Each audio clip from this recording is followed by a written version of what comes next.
bate-papo de hoje conversa com o comandante do 23º BPM, Batalhão da Polícia Militar do Interior, o Coronel Vieira. Coronel, prazer conversar com o senhor de novo.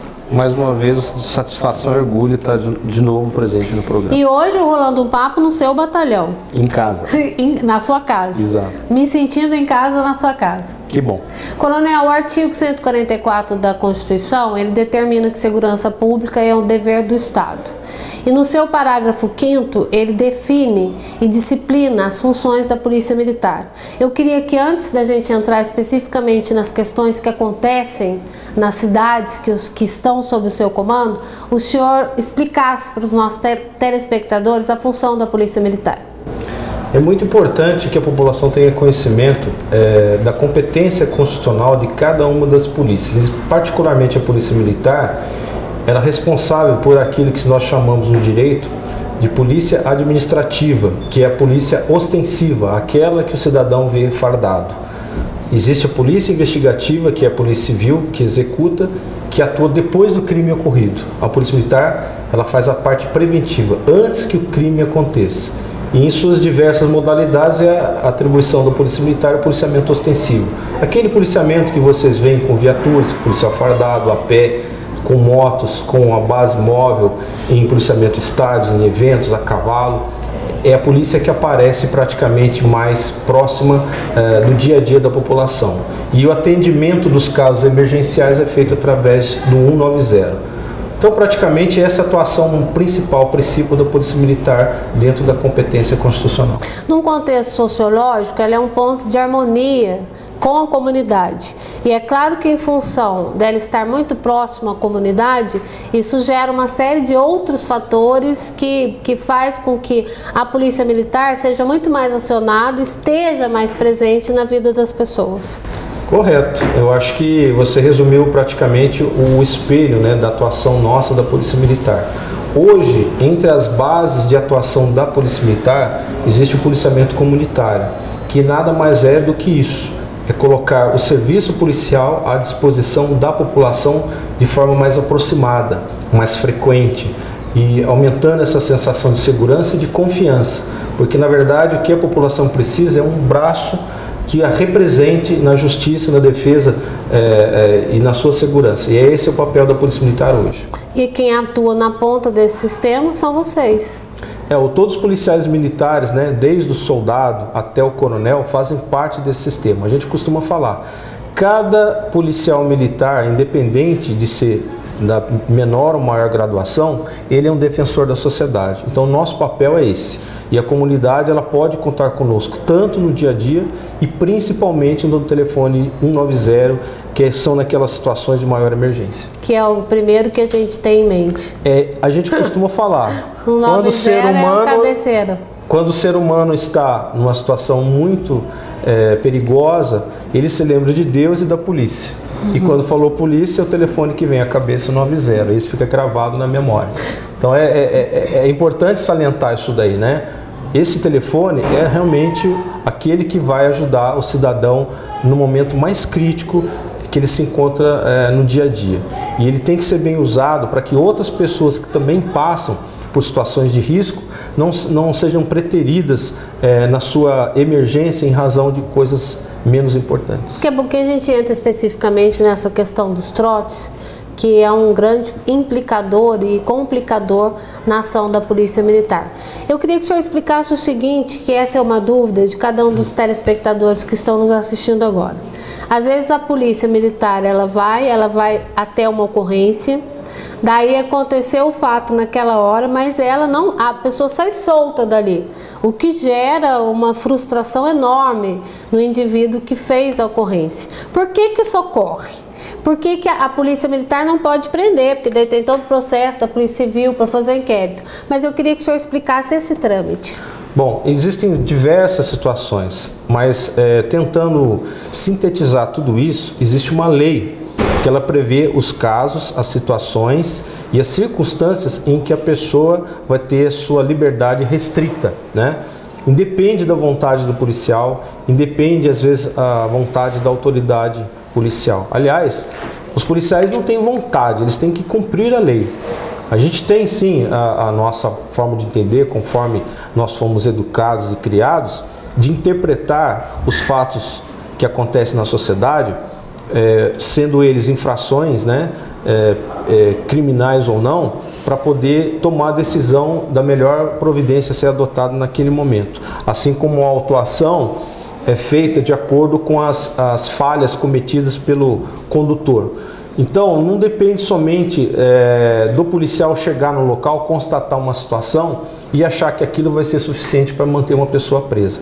Existe uma série de circunstâncias, de contingências previstas em lei que tem que ser aplicadas da forma correta.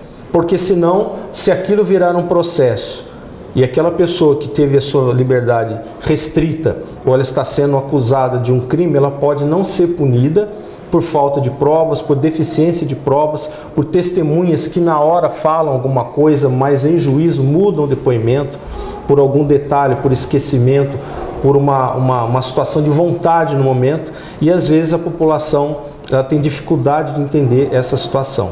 Mas é um resultado de um processo que vem de muito tempo da legislação penal, a sua aplicação, a legislação de processo penal, e o dia a dia da sociedade. A gente sabe que comportamentos antigos eram reprimidos de uma forma diferente dos que hoje. E a polícia ela tem que acompanhar essa modernidade, essa mudança da sociedade. Não tem como não ser. Como que vocês têm feito, ou melhor, o que a polícia tem, como que a polícia tem se estruturado para entender o mecanismo dessa sociedade que se apresenta hoje, que vocês estão, por força da profissão, são obrigados a defender?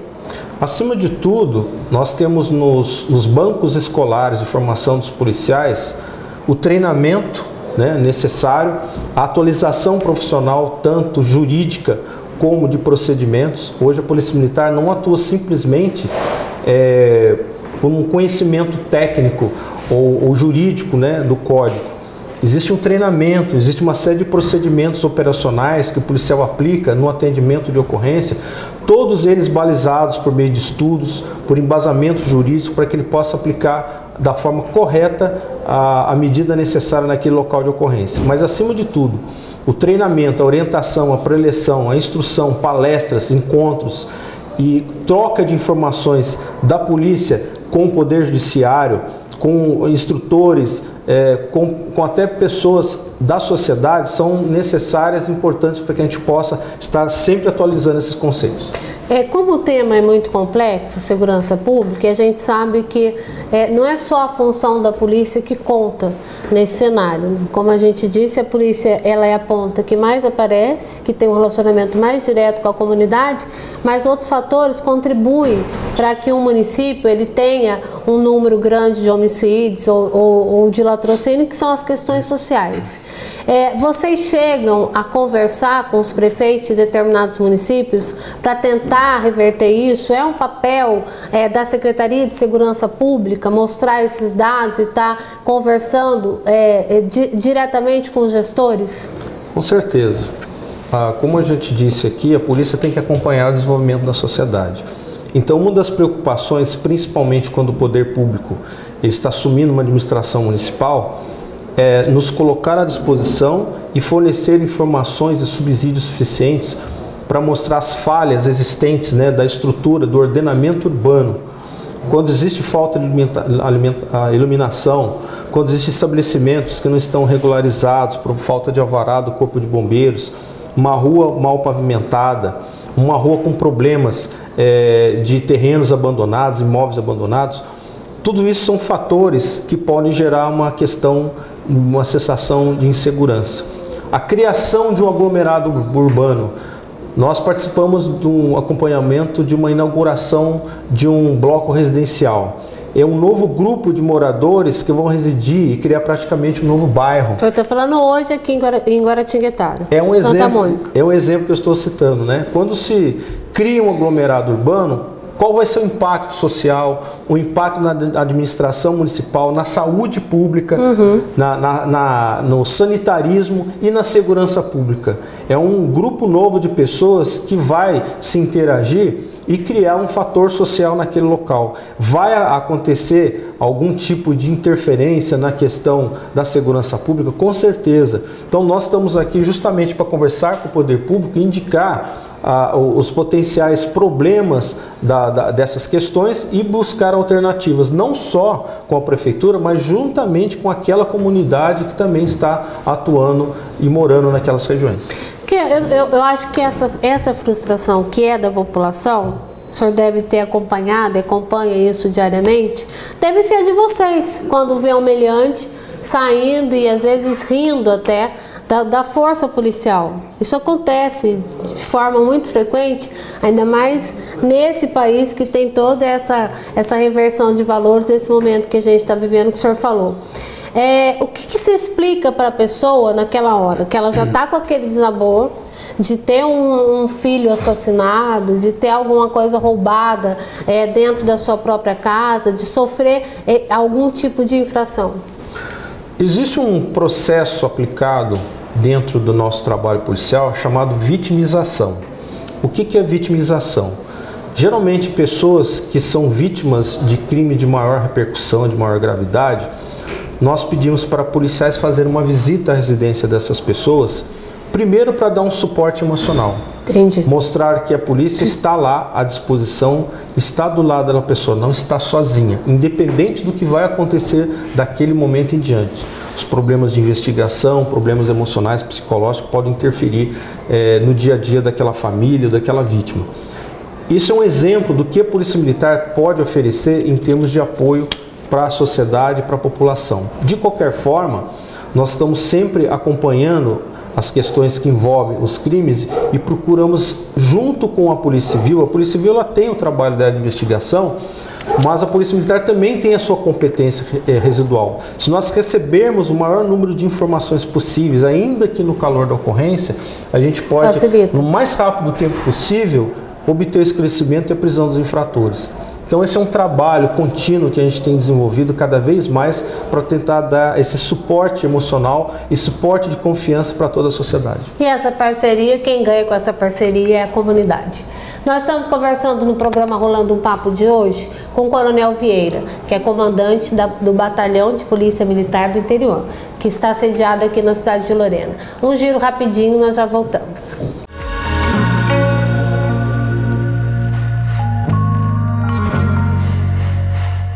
Venha saborear as delícias do restaurante Pizzaria e Pub Mangiare, especializada em culinária italiana. Cartas de cervejas com mais de 80 rótulos diferentes e 30 rótulos de cachaça. Almoço das 11h30 às 2h30 da tarde. Self-service com churrasco. Jantar à la carte das 18h30 às 2 da manhã. Aqui você ganha o bolo de aniversário agendando seu espaço com antecedência. Restaurante Pizzaria e Pub Mangiare, Rua Faustino Moreira, número 14, Vila Molica.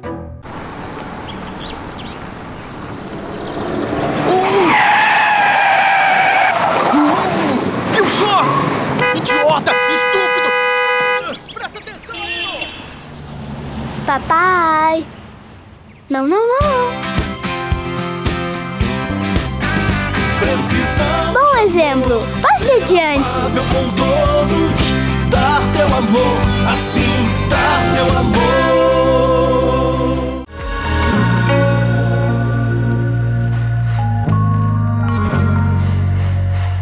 Recebendo hoje no programa Rolando um Papo, ou melhor, sendo recebida pelo Coronel Vieira no Rolando um Papo, que é o comandante do BPM 1, né? Batalhão da Polícia Militar do Interior.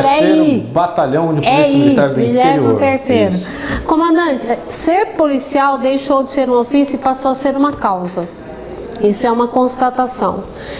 O senhor, com esses anos que o senhor tem de policial militar, o senhor acredita que ainda essa é uma profissão que necessariamente você precisa estar vocacionado para ela? É imprescindível, pelo menos pela experiência que nós temos nessa carreira nossa longa da Polícia Militar. Não dá simplesmente para um cidadão que queira ter uma profissão comum querer ser policial militar, por vários motivos, né? Não só pelo risco, né, que é o fator mais importante, mas quando se fala de carreira de policial, a gente tem que pensar em várias questões. Primeiro, ele vai ter que se dedicar a uma causa muito nobre, muito importante, e que a vida dele está em jogo em detrimento da família, mas em favor da maior parte da sociedade.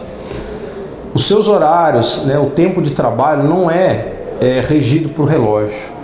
Se existe algum fator que acontece, por exemplo, no final do turno de serviço e vai obrigar o policial a estender o horário de trabalho, ele tem que ter consciência de que ele vai precisar seguir em frente. É desgastante, é estressante, existe um custo emocional e um custo às vezes muito grande na saúde, né, de cada policial. Eu digo isso porque também nós passamos por problemas de saúde de vez em quando e a questão emocional é muito desgastante. E algumas restrições que são impostas até pelo regulamento disciplinar, algumas posturas, tanto na profissão como socialmente, que o policial deve seguir. Ele tem que ser o exemplo para a sociedade, principalmente pelo fato de ele ser militar, que ele tem um regulamento próprio para ser observado. Então, dessa forma, ele tem que abdicar de muitas coisas se ele quiser servir com confiança, com responsabilidade e com vontade, né? Mas uma coisa eu posso dizer com certeza, Adriano, vale a pena. Eu digo isso porque nós estamos chegando muito próximos aí do final da nossa carreira e eu acredito que por tudo aquilo que a gente passou, por tudo aquilo que a gente vivenciou como carreira profissional e a convivência com a sociedade, no final a gente percebe que o nosso trabalho é valoroso, é importante, ele só precisa ser mais reconhecido pela sociedade. Eu acho que esse é um detalhe que às vezes falta na maioria das profissões como a nossa, é um pouquinho mais de consciência social da importância do trabalho da polícia. Mas na verdade, em resumo, eu acho que vale a pena. Eu posso dizer pela minha carreira, sou muito feliz na minha carreira. Coronel, tem esse desgaste que foi citado pelo senhor, né? Essa carga emocional que ela é muito pesada.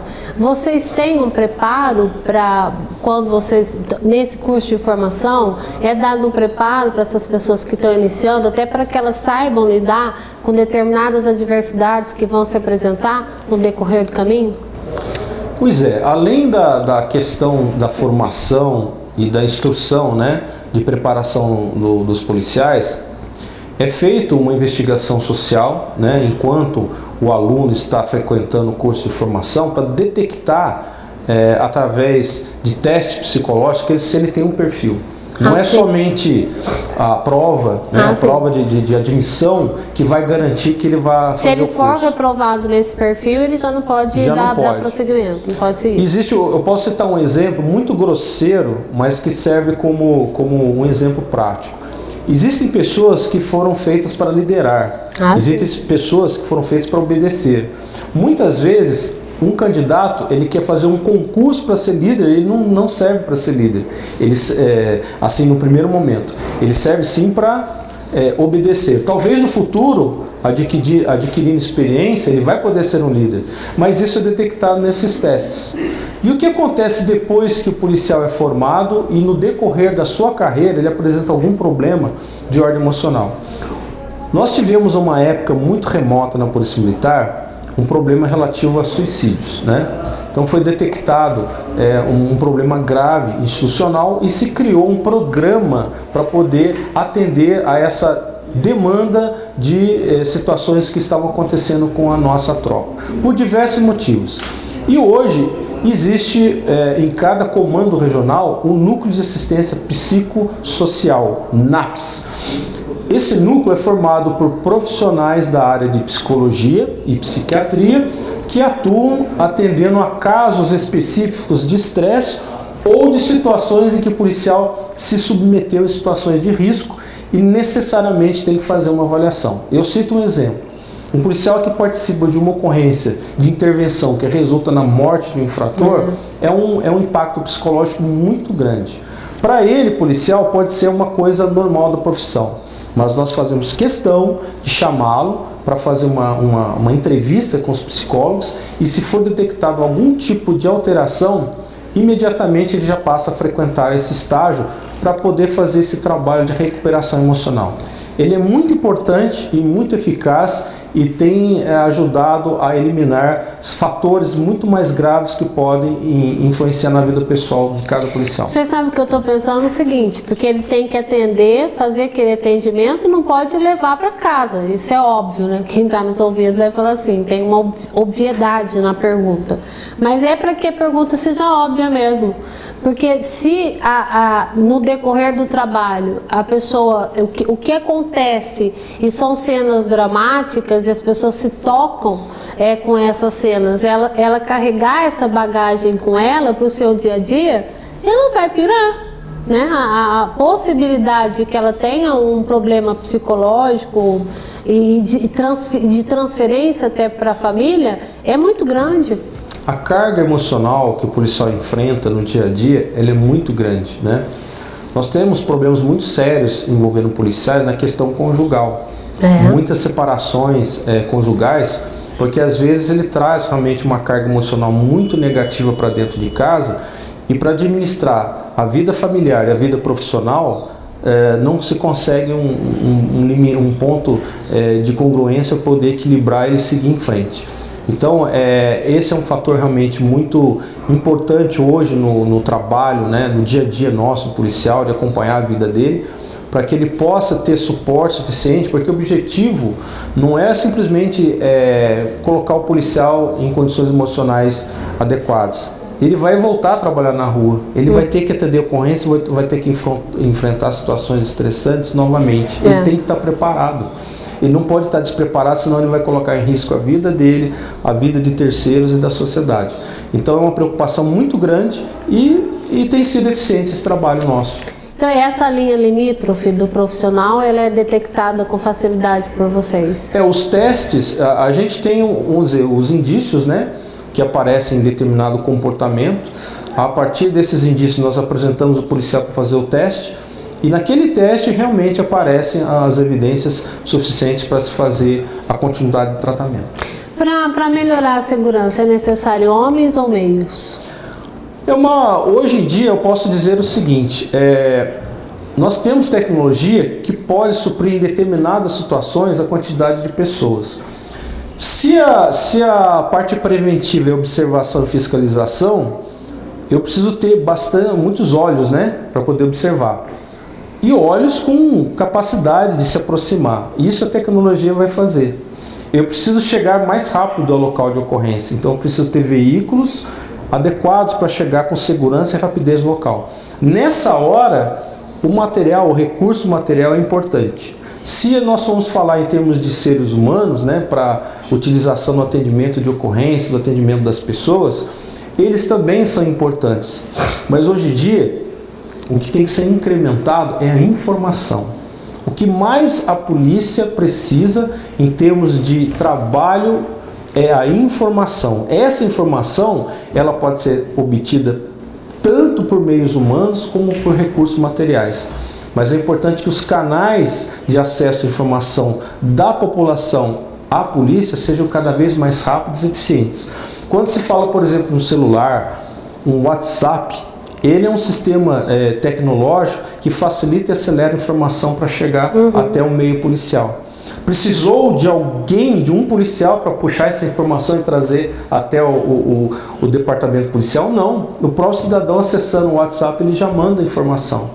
É nesse contexto que nós temos que entender sobre o aspecto da informação. Tendo a informação, aí sim, aí fica mais fácil de direcionar os meios para o local adequado.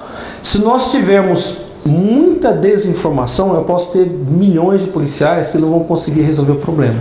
Tem que ser uma junção desses dois fatores para que a gente possa obter o resultado mais satisfatório. O governo do estado fez um anúncio de mais homens aqui para essa região do Vale do Paraíba e mais viaturas.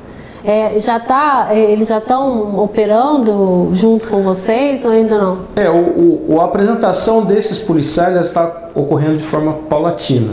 Nós aqui do batalhão estamos recebendo aos poucos um reforço de contingente, até porque nós vamos ter uma problemática que é a aposentadoria de turmas de policiais militares, né? Antigamente havia muitos concursos, né, de grande quantidade de policiais militares, e hoje diminuiu um pouco o número de policiais que estão ingressando na corporação. Então o que acontece muito é às vezes essa defasagem ela não acompanha de uma forma equilibrada. Muitos policiais vão aposentar e poucos policiais estão ingressando. Então, na verdade, às vezes dá um pouco a sensação de que está faltando policiais por causa dessa diferença. Mas nós estamos sim recebendo mais policiais, começamos a receber principalmente agora a partir do mês de junho. Esperamos que até o fim do ano a gente consiga pelo menos equilibrar aqueles que estão saindo com os que estão ingressando na nossa unidade. Bom, estou conversando com o Coronel Vieira, que ele é comandante do 23º Batalhão da Polícia Militar do Interior. Daqui a pouquinho a gente vai falar das cidades que estão sob o comando do coronel, qual a cidade mais violenta, esse índice de violência, se ele existe mesmo, se a gente tem essa sensação de insegurança, ela é permanente, o que tem sido feito.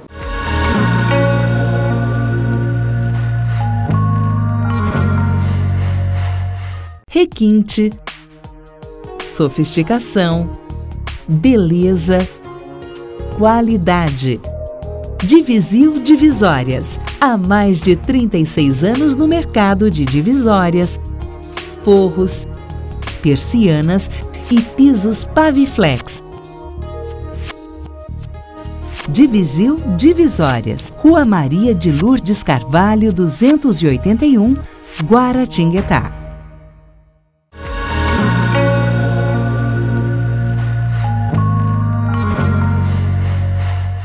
Conversando conosco no Rolando um Papo, Coronel Vieira, antes do giro, a gente falava dessas cidades que estão sob o seu comando, 17 cidades aqui da região, e parece que Minas também tá nesse meio aí, é isso? A nossa competência são os 17 municípios, né, do Vale Histórico, desde Roseira até Bananal, divisa com o estado do Rio de Janeiro, e nós desenvolvemos um trabalho de harmonia junto com a Polícia Militar de Minas Gerais. O nosso batalhão, ele faz divisa com a região de Passa Quatro, né? E também com a região de Delfim Moreira, né? Que são duas cidades do extremo sul de Minas Gerais. Há mais ou menos uns 7 anos se iniciou um trabalho de integração entre a Polícia Militar de Minas Gerais e o Comando Regional do Vale do Paraíba. E o resultado disso, né, hoje a gente pode dizer que a gente colhe muitos frutos, né, em termos de integração. Nós fazemos operações integradas com a Polícia de Minas Gerais nessas duas cidades que eu citei e frequentemente nós fazemos intercâmbios de informações, de estudos tecnológicos, de procedimentos, de processos de segurança pública entre as duas polícias militares. E quando temos eventos também comemorativos, né, a gente faz questão de compartilhar a participação dessas organizações. Então, para nós tem sido uma satisfação muito grande de cada ano que passa aumentar essa integração. E hoje nosso batalhão ele tem essa região de divisa, né, de Minas Gerais, que nós estamos sempre nos reunindo, né, trocando informações policiais, de caráter policial, que eles nos repassam e a gente ajuda a cumprir, né, algumas missões aqui. Nós também temos feito a mesma coisa lá. Existem policiais, por exemplo, que querem entrar na polícia e moram nas regiões. Um policial meu de São Paulo quer entrar na Polícia de Minas. Entendi. Um policial de Minas quer entrar na Polícia Militar de São Paulo. Então nós conseguimos trocar informações sobre esses candidatos para facilitar essa questão do ingresso. Descobrir, vale a pena, esse rapaz é bom, ele tem um bom comportamento, vai dar um bom policial. Então esse trabalho, há um certo tempo, tem sido feito com muita intensidade e eu acredito que cada vez mais ele vai ser incrementado, aumentado e de repente a gente, quem sabe, pode até entrar nas duas áreas ajudando, colaborando na questão da segurança. Coronel, das cidades da região, a gente tem visto que especificamente a cidade de Guaratinguetá, os comerciantes têm reclamado bastante de roubo nas suas lojas, né? Como é que está a região do Vale do Paraíba? Porque às vezes a gente, com o que se apresenta, a gente tem uma sensação maior do que está acontecendo de fato. Como o senhor tem estatística, essas estatísticas sendo apresentadas dá uma noção de realidade. Como que está a nossa região do interior? Eu costumo dizer o seguinte, o crime ele não é permanente numa região, ele é um ciclo, ele em determinado momento ele aumenta numa região, é feita uma ação policial e ele recua. Entendi. Né? Como Guaratinguetá, nós tivemos, por exemplo, até o mês de outubro do ano passado, um problema muito sério de homicídios, que envolviam pessoas envolvidas com consumo e tráfico de drogas. Fizemos uma ação junto com a Polícia Civil a partir do mês de outubro, principalmente em razão da saída temporária de presos. Isso que é um absurdo, que, né? Infelizmente, estatisticamente se comprovou que era um momento escolhido, não sei se por infratores, facções do interior dos presídios, para fazer o acerto de contas. Então acontecia, depois da saída dos presos, aumentava alguns indicadores de homicídios na região. Nós detectamos isso, fizemos uma operação específica para fiscalização desses infratores que têm um horário e locais onde eles devam estar antes das 22 horas. Se ele descumprisse essas normas, a gente levava imediatamente para o presídio, ele perdia a saída temporária. Ia passar o Dia das Mães, Dia dos Pais, outra saída prevista, toda no presídio. Com essas ações, o que aconteceu, por exemplo, no caso específico do Guaratinguetá? Praticamente zerou os homicídios no final do ano. Entendi. Foi um momento de muita tranquilidade para nós. Em compensação... Vocês atuaram na causa. Em compensação, em razão de outros aspectos, o indicador de roubo aumentou. E hoje, o que a gente tem analisado no dia a dia, em termos estatísticos, existe uma tendência de um aumento de infrações cometidas por adolescentes infratores, né? Hoje existe uma tendência de aumento de ocorrências envolvendo adolescentes infratores. É um fator criminal que ainda tem que ser muito bem estudado. Nós sabemos que a crise, o desarranjo familiar e a dificuldade do jovem aceitar as profissões com um salário menor é muito mais, às vezes, vantajoso, né, para um representante de um traficante fazer um movimento de droga durante o dia, que ele vai tirar o que um trabalhador comum tira em uma semana. Então a sociedade e o governo precisa discutir melhor a solução dessa questão.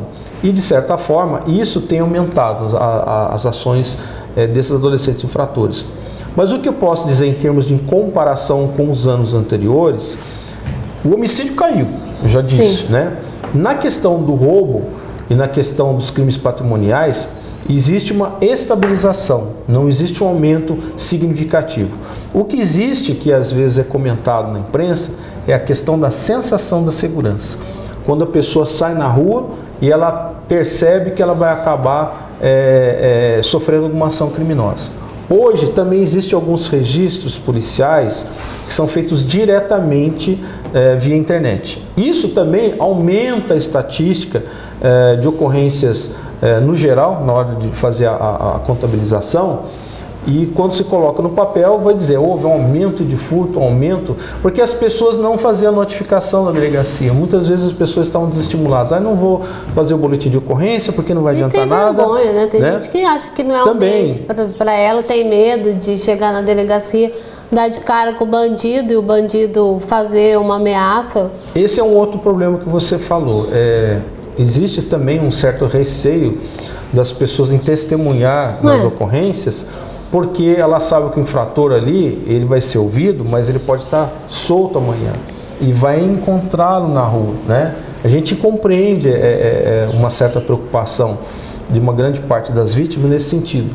Mas uma coisa eu digo para vocês, se não houver o testemunho, o reconhecimento, não adianta. Não tem como ele ser condenado, né? E ele vai continuar atuando e cometendo o seu crime na rua. Então é importante que a sociedade tenha consciência disso, né? Independente disso, eu volto a salientar, é importante que cada cidadão se preocupe com a parte preventiva da sua segurança, né? Fazendo o quê? Por exemplo, eu falo sobre estabelecimentos comerciais. Todo estabelecimento comercial é presumível que ele instale algum equipamento para dificultar a ação dos infratores, nem que seja um alarme. Eu tenho uma residência. Eu já tive problemas de furto em residência. Não sabia que o senhor era da polícia, né? O ladrão nessa aí se deu mal, né? Eu coloquei sistemas de proteção na minha casa. Mas por quê? Quando eu me mudei, eu não tinha vizinho. Eu não tinha cachorro, não tinha nada, minha casa era uma ilha. Nossa. Quer dizer, eu não tinha nem quem eu pudesse observar ou me ajudar na vizinhança. Claro. Então eu fiz um sistema de cerca elétrica na minha residência que ajudou a inibir. Então, quando você fala em estabelecimento comercial, se uma pessoa vai tentar invadir uma loja para tentar roubar e furtar, eu não preciso fazer uma fortaleza, né? Claro. Mas se eu conseguir colocar algum dispositivo que aquele infrator perceba que ele está sendo vigiado, fiscalizado, ou um alarme para, por exemplo, espantá-lo, já vai inibir, já vai dificultar. E é um fator preventivo que ajuda na segurança em geral. A gente tem visto muitos estabelecimentos comerciais sem nenhum tipo de dispositivo de segurança e que facilita a ação dos infratores. E não é uma despesa, né? Na verdade ele é um investimento, porque essas câmeras de segurança, a gente viu aí recentemente um crime que foi solucionado por meio desse trabalho, né? Que a Polícia Civil chegou no amante da mulher porque ele estava conversando com o matador. Então, se não tivesse, às vezes a pessoa quer economizar tanto e daí ela não pensa que ela vive hoje num mundo que tem essas possibilidades, né? Que tá cheio de bandidos. Tem muita gente mal intencionada, que é menor, que não pode ser preso, que sabe que não vai ser preso, que conhece a lei de ponta cabeça. O que você disse é verdade. O que eu não posso é simplesmente falar, não estamos transferindo a responsabilidade pela segurança a cada uma das pessoas, não é isso. O que foi dito aqui é que cada um tem que tentar fazer um pouco a sua parte. Em razão do mundo que nós vivemos hoje. Se eu moro num condomínio fechado, que eu tenho porteiro, que eu tenho cachorro, que eu tenho câmeras e segurança total, a minha casa eu vou deixar à vontade, eu sei que não vou ter problema. Mas eu sair de lá do condomínio, o mundo é outro, né? As possibilidades são todas outras. Então o que eu posso fazer para me ajudar e dificultar a ação do infrator, né? Sem transferir totalmente a responsabilidade para mim. É só isso, não tem nada demais. Eu costumo dizer, eu vou viajar, eu tenho vizinho, por que eu não bato na porta dele e falo, dá uma olhadinha para mim de vez em quando, vê se tem alguma coisa errada, olha a minha casa um pouquinho, eu não tenho cachorro e tudo mais. Isso aí é uma forma de se auto-ajudar nessa questão da segurança. É um compartilhamento de compromissos entre as pessoas que ajudam, todos saem ganhando.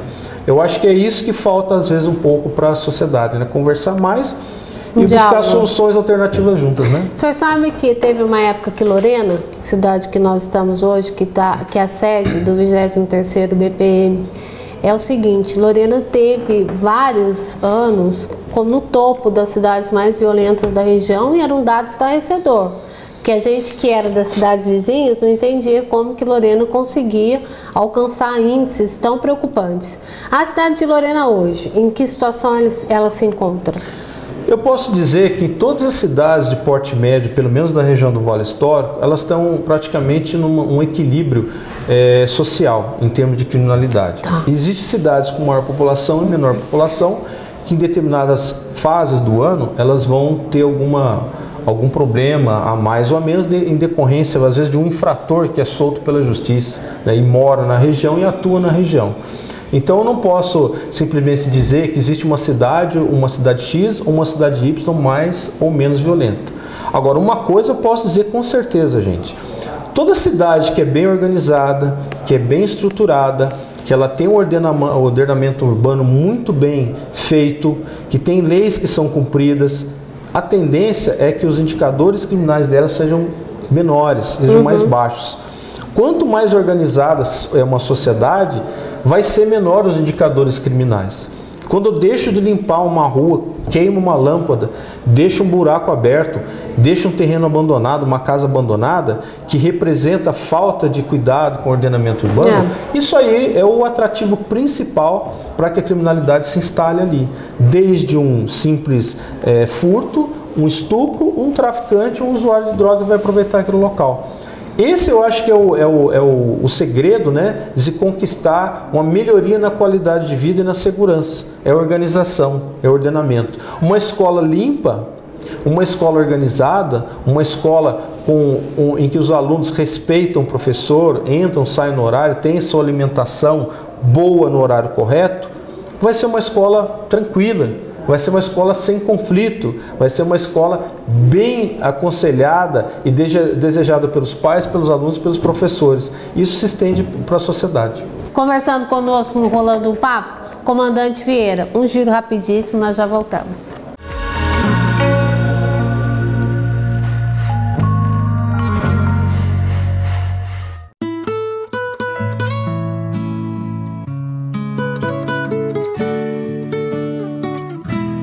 Você lembra dos nossos sonhos, nosso amor guardado aqui no meu coração. Nada mais tem valor, aprendendo a viver com o bem e o mal a nos seguir. Você lembra? Você lembra?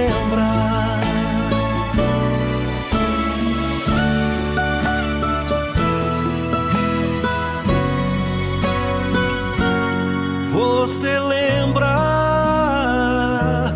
da promessa de cumprir, de ficar aqui com as crianças? Eles só vão agradecer.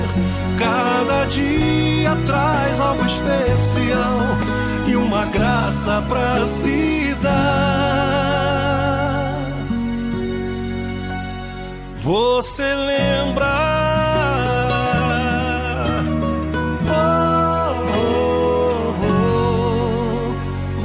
Você lembra?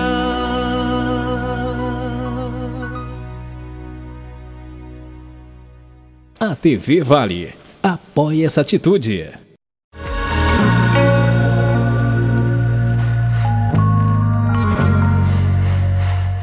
Conversando no Rolando um Papo de hoje com o Coronel Vieira, direto aqui do 23º BPMI, que é o Batalhão da Polícia Militar do interior. A gente já falou das cidades, das especificidades das cidades da região, dos crimes que são cometidos nessas cidades, e um dos aspectos que foi citado pelo senhor foi a questão das drogas, que é um problema. Eu conversei recentemente com o Frei Hans Stapel, que tem a comunidade terapêutica Fazenda Esperança.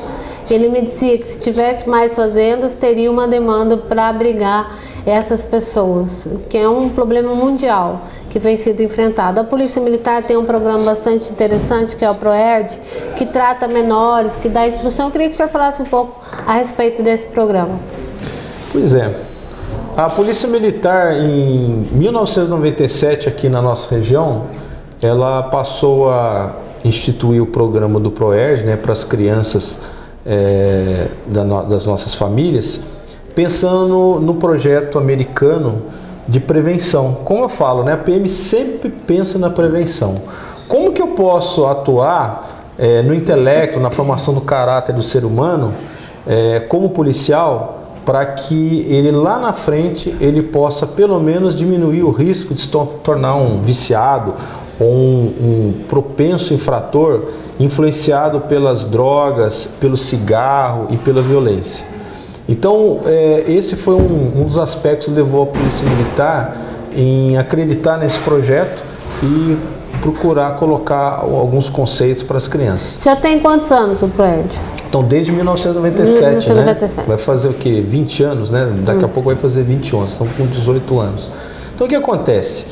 A criança que ela é exposta à situação de violência, que ela vê o pai se drogando ou se tornando alcoólatra, a probabilidade dela absorver toda aquela cena de violência e incorporar no seu intelecto é muito grande.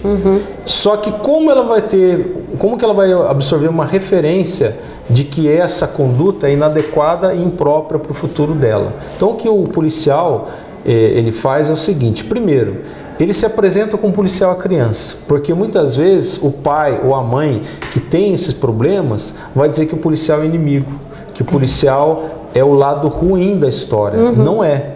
O policial ele vai se apresentar exatamente ao contrário, como amigo, como pessoa que a criança ou que o jovem possa confiar. Esse é o primeiro aspecto do programa.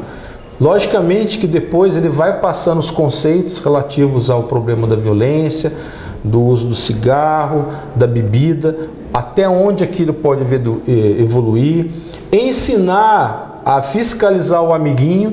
Se o amiguinho tem uma conduta violenta, uma conduta que vai gerar um conflito, a gente pode citar, por exemplo, o bullying.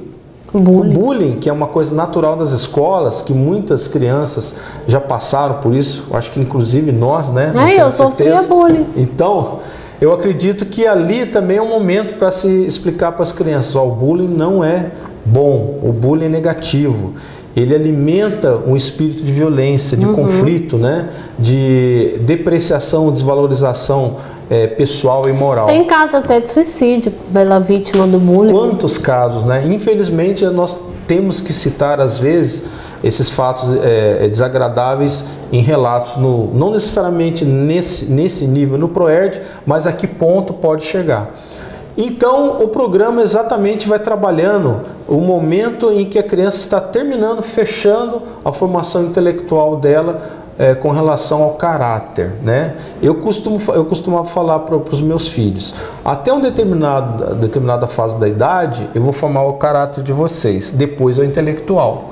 Se eu não formar o caráter, não adianta o intelectual. Eu posso ser inteligentíssimo, mas se eu for mal, onde que eu vou aplicar esse intelectual? E o que nós precisamos hoje é exatamente isso.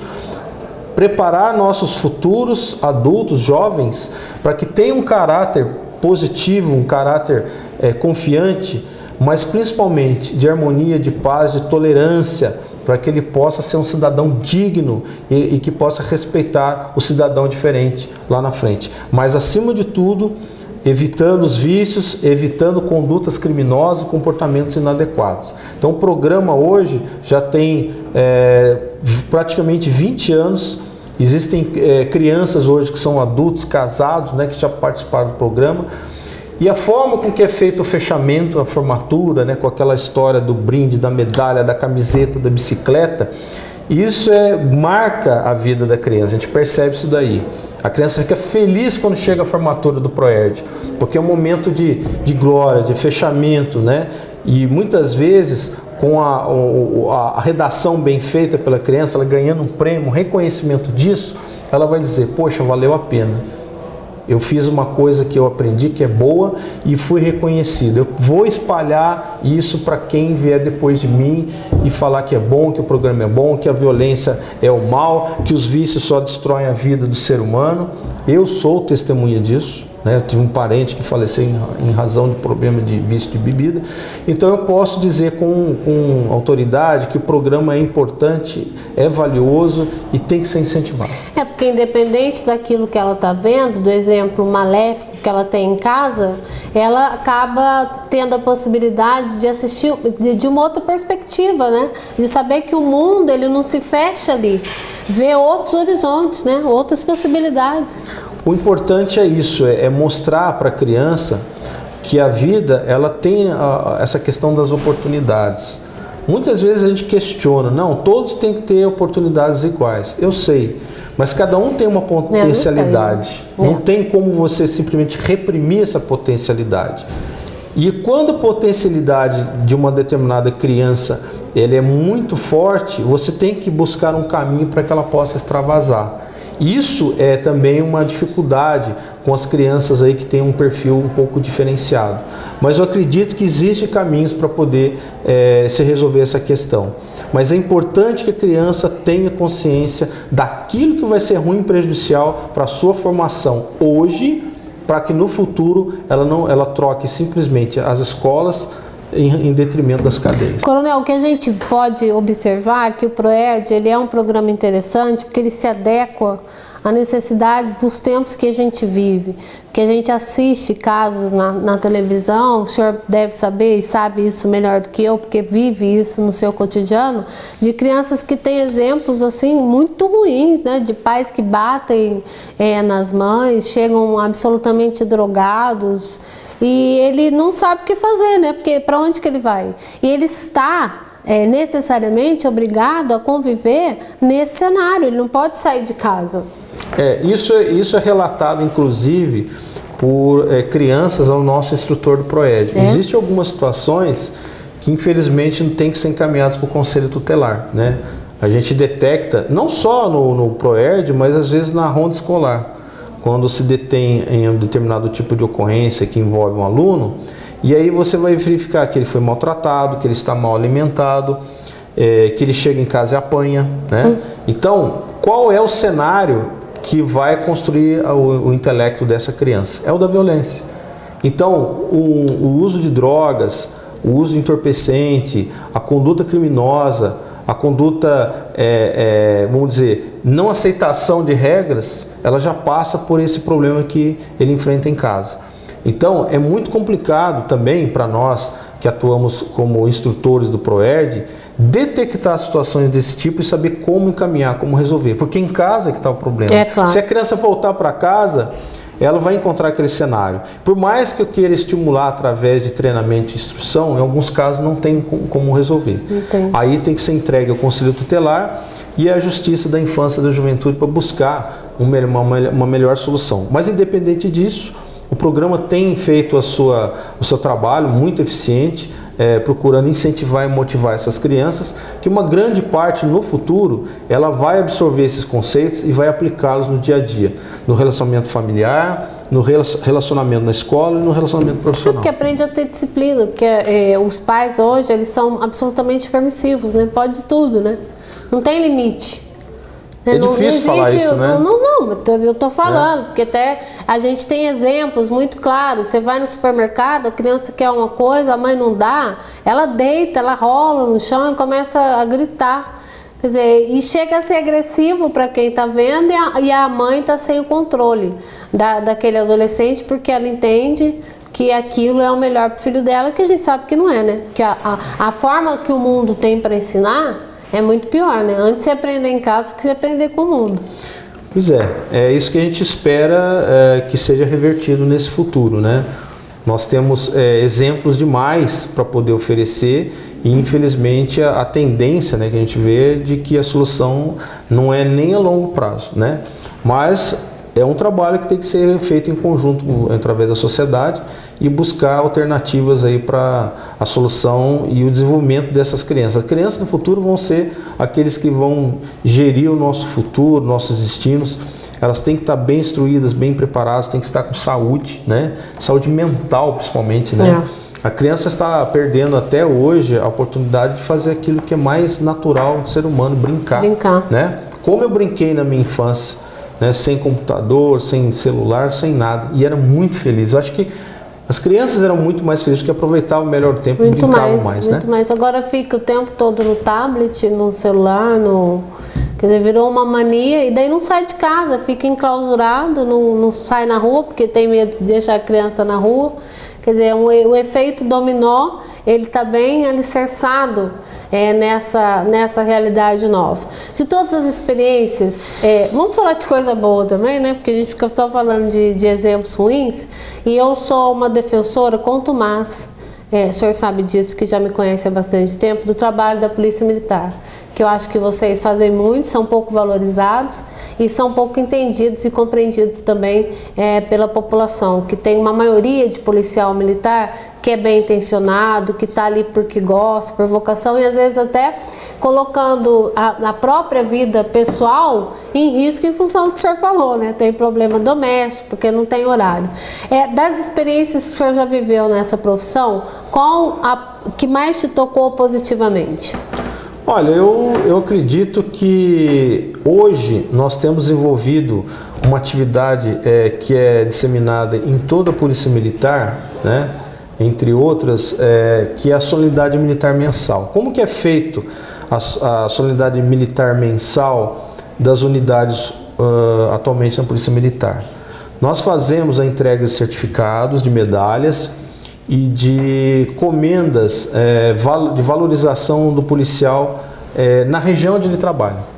Eu tenho policial de Cruzeiro, eu tenho policial de Guaratinguetá, eu tenho policial de Lorena. Ali naquela cidade, nós encontramos um espaço onde é feito a entrega do certificado, das medalhas. Convidamos as famílias, né? Porque nem todas as famílias podem comparecer em razão de compromisso de ordem familiar, educação e trabalho. Convidamos as autoridades, convidamos a imprensa, convidamos os policiais veteranos, que muitos se julgavam esquecidos, né? Pela própria instituição, e foi um erro também que teve que ser corrigido ao longo do tempo.